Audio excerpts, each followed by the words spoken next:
আজকে মাননীয় প্রধান অতিথি আমাদের সবার প্রিয় নেতা বাবু দর্শক চন্দ্র রায় এখানে উপস্থিত আছেন, সভাপতিত্ব করছেন আমাদের প্রিয় ভাই অ্যাডভোকেট সাকওয়াত ভাই।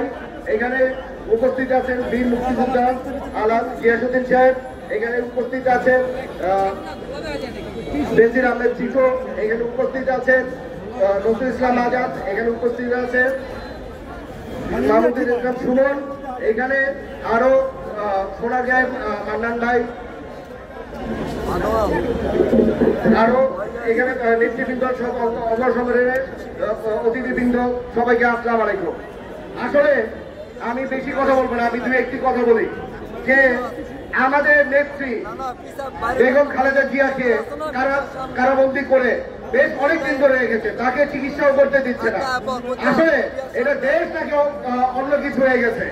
এই দেশকে ঠিক করার জন্য রাজপথে আমাদের সবাইকে ইনশাল্লাহ সবাই মিলে আমরা ইনশাল্লাহ নামবো। আপনার কি নামার জন্য প্রস্তুত আছে? আমি দু একটি কথা বলি, আমার সাথে একবার বলেন, মুক্তি মুক্তি মুক্তি চাই, মুক্তি মুক্তি মুক্তি চাই।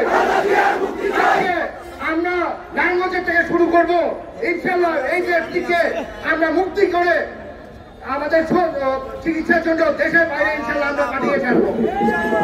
যাক, এখানে আমরা বক্তৃতা শুনতে এসেছি আমাদের প্রধান অতিথির। আপনারা সবাই ভালো থাকেন, সুস্থ থাকেন, এই বলে আমাকে বক্তব্য এখানে শেষ করছি। খোদা হাফেজ, বাংলাদেশ জিন্দাবাদ।